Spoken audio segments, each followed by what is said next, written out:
The horizon shimmers like hammered bronze. All around you the coastal plain of Marathon lies unnervingly still, as though Greece itself has paused to inhale. To the south the Aegean glitters with shards of late summer sunlight, yet along its shoreline an armada bigger than any poet dared imagine is drawn up in alien precision. 1,000 Persian hulls their prows, carved into fanged sea monsters, moored stern by stern like scales on the back of a mythic leviathan. On deck stand men clad in lacquered leather, carrying bows strung with sinew that can punch an arrow clean through a hoplite shield. Their commands snap in an unfamiliar tongue, their banners ripple with the golden emblem of a king who claims the world as his patrimony. Between that fleet and the distant rooflines of Athens lies only a few miles of farmland, some marshes, a scatter of olive groves and 10,000 citizen soldiers who have never fought a battle without Spartan help. They bear no lineage of imperial conquest. Their fathers were potters, smiths, poets, and lately voters in an audacious experiment called democratia.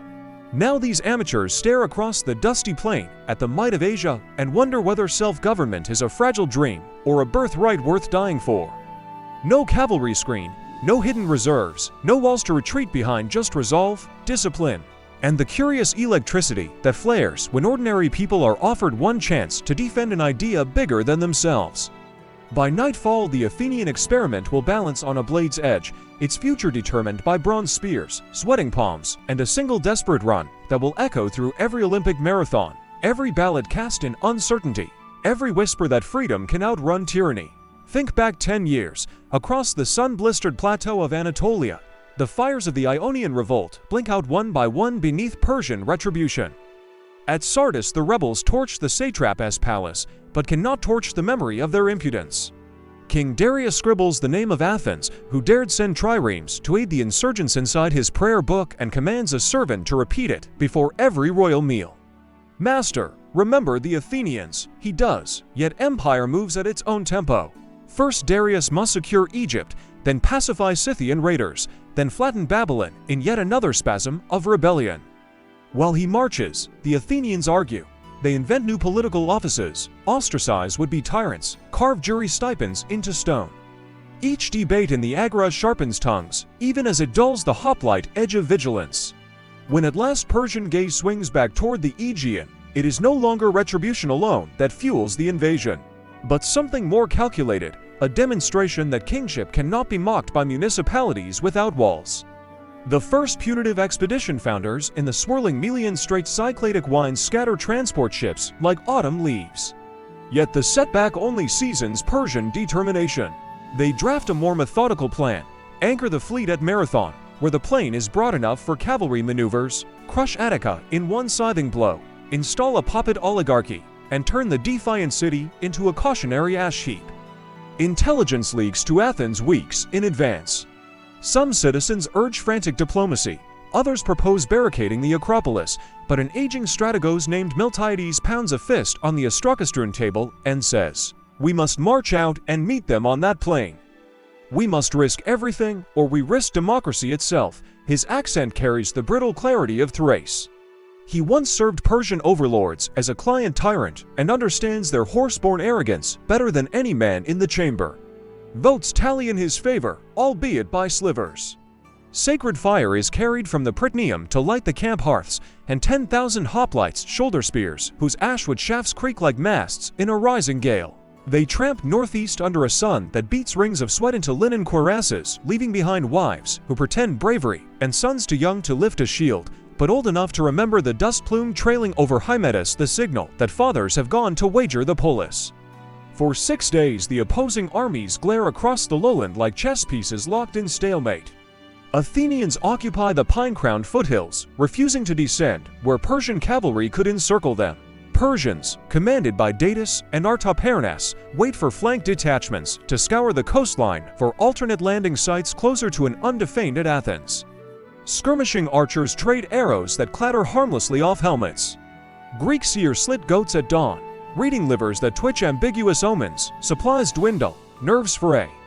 Miltiades convenes the 10 elected strategoi and pleads for immediate attack before Persian horse detachments return.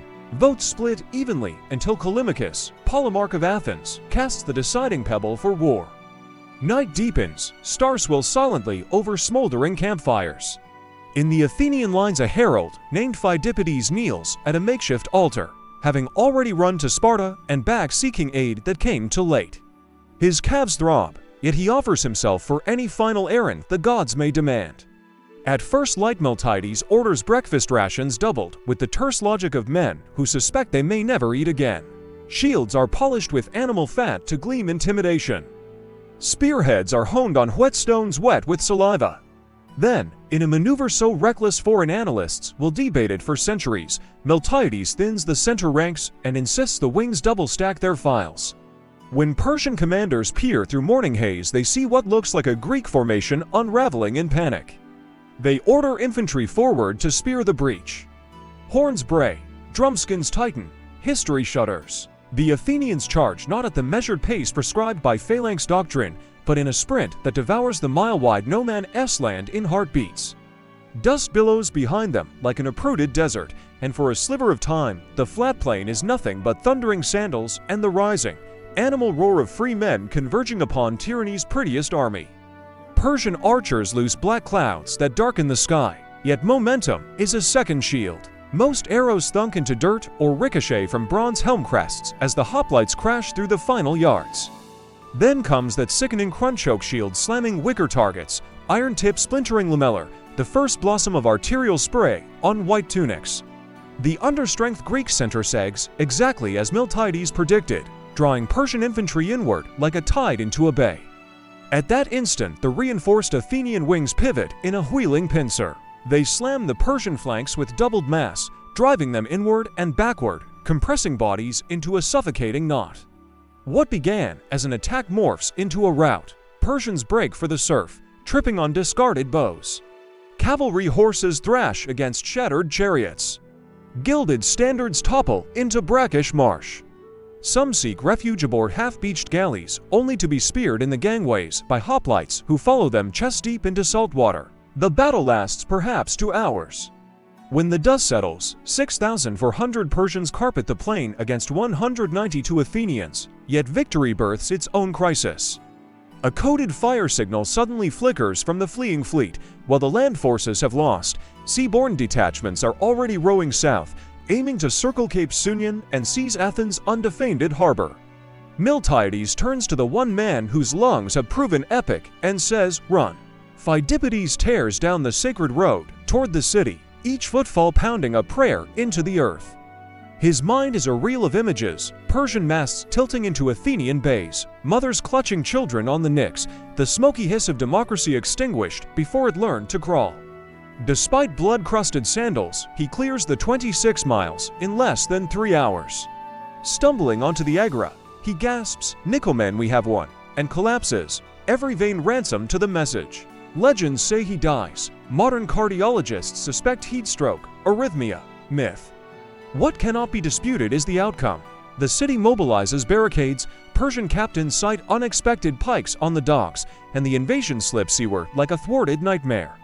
Democracy's flame gutters, but does not wink out. In the days that follow, graves are dug on the battlefield, a tumulus is raised, and inside lie citizens, arranged in 10 tribes, the last egalitarian gesture of men who had spent their lives learning that political equality demands martial equality in extremis. Aristides, that just oversees offerings to Pan, whose whispered encouragement supposedly spurred Pheidippides on his relay to Sparta. Cachet flows from myth even faster than from silver mines. Yet Marathon's resonance extends beyond Attica. In Persia, it registers not as apocalypse, but as annoyance to be corrected by Xerxes a decade later.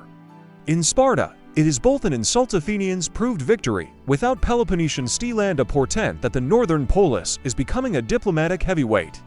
In distant Syracuse, shipwrights study the battle reports and beef up Queen Quirenes. Meanwhile, inside Athens, every artisan strolling past the freshly erected trophy feels citizenship swell a size bigger. They have faced the juggernaut of Asia and thrown it back without kings, without hoplite nobles claiming sole credit, only ballots cast in the ecclesia, and spears thrust in volunteer unanimity. Plays staged the following spring brim with swagger. Aeschylus, himself a veteran of the left wing, adds grimy battlefield realism to scenes once dominated by remote legend.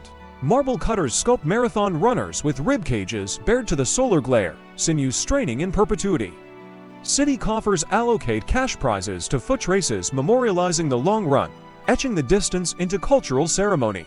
Centuries hence, the Restoration Olympic Committee will choose that very mileage when inventing the modern marathon, stretching it another 385 yards at London's behest, so royal spectators may view the finish from their box, proof that even monarchies cannot discuss endurance without tipping hats to the plain where monarchy faltered. Zoom out still farther. Consider what might have been lost had Persian archers lose straighter, had Miltiades' feint collapsed, had Pheidippides tripped crossing the Ursinos. Without a confident Athens, the golden age that birthed Socrates, Euripides, Pericles' Parthenon, and the blueprint for participatory politics never materializes or emerges, warped beneath satrap censorship. The Delian League, flawed though it becomes, never coalesces to stall Persia at Salamis. Roman senators later reading Greek treatises on civitas discover nothing to emulate. Jefferson cites no Pericles in drafting his declarations. The vocabulary of Western self-government shrinks by half. All because of an autumn morning, a tactical gamble, and a man whose heart outran his body, yet victory sowed contradictions. The same Athens that boasted of egalitarian valor soon ostracized Miltiades for failing to subdue the island of Paros, proving gratitude brittle. Marathon veterans won preferential seating at theater festivals, inadvertently codifying a warrior elite inside the democracy they'd saved. The Plataeans, 1,000 allies who had marched to fight alongside Athens, were granted front row festival seats for eternity until bitter political wines decades later saw Athenians bulldoze Plataea for Medizing during the Peloponnesian War. Marathon became a metal pin to shifting lapels, invoked by demagogues whenever they needed moral credit. Even today, politicians mouth hoplite metaphors when rallying nations against distant autocracies. Somehow a skirmish measured in spear lengths metastasized into a thesis that small republics can foil superpowers if their citizens sprint hard enough toward sacrifice. Every generation curates its own marathon.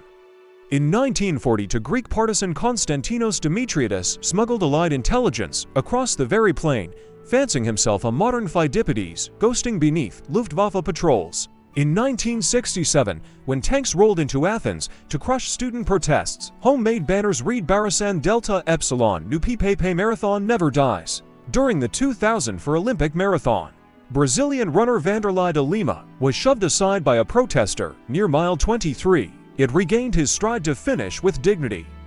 Greek spectators thundered chants invoking Miltiades' resilience. The plain itself remains mostly farmland. Tour buses unload school children who scatter among cow pastures to collect wildflowers that may have rooted in Persian graves. The Skinias Rowing Center, built for Olympic regattas, occupies marsh once churned by fleeing infantry.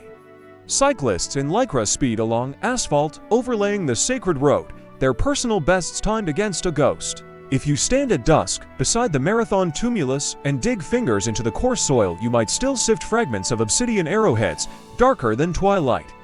Press one between thumb and forefinger, and it feels shockingly sharp after 2,500 years. Perhaps the past wishes to remind us that freedom's edge never fully dulls. It merely waits for hands willing to hone it again. Listen closely, and you can almost hear the pounding footsteps of a herald racing through folds of time, breathing that same word, Nico men. We have won, or rather, we can win, if speed and courage converge. Now the sun lowers toward Cape Artemision, painting the plain in gold. Shadows of the tumulus lengthen like sundial hands, measuring epochs rather than hours. Somewhere across those fields, a farmer starts his tractor, oblivious to how many philosophers owe their chapters to the breath exhaled here. The marathon distance lives on in every city park running loop, every charity race bib, every solitary jogger who decides not to quit at mile 20. And in each democratic election, however messy, you can trace a faint chalk line back to a moment when ballots manifested as spear points and citizens pressed forward in terrifying unison. If this journey stirred your pulse, if it reminded you that the race for liberty is never truly finished, help us keep the relay alive.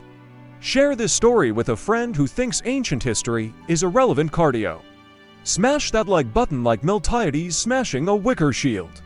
It costs less sweat than a hoplite charge, but signals the algorithm to keep freedom in the spotlight. Hit subscribe and ring the bell so our next expedition, whether through Thermopylae Pass, Tour Fields, or Gettysburg's ridges, finds you before complacency does. Drop your hardest questions below. What would have happened if Persian cavalry returned in time? Could democracy have germinated elsewhere? We read every comment faster than Pheidippides on a downhill. Because history is not a spectator sport. It's a baton we pass, one story, one stride, one brave vote at a time.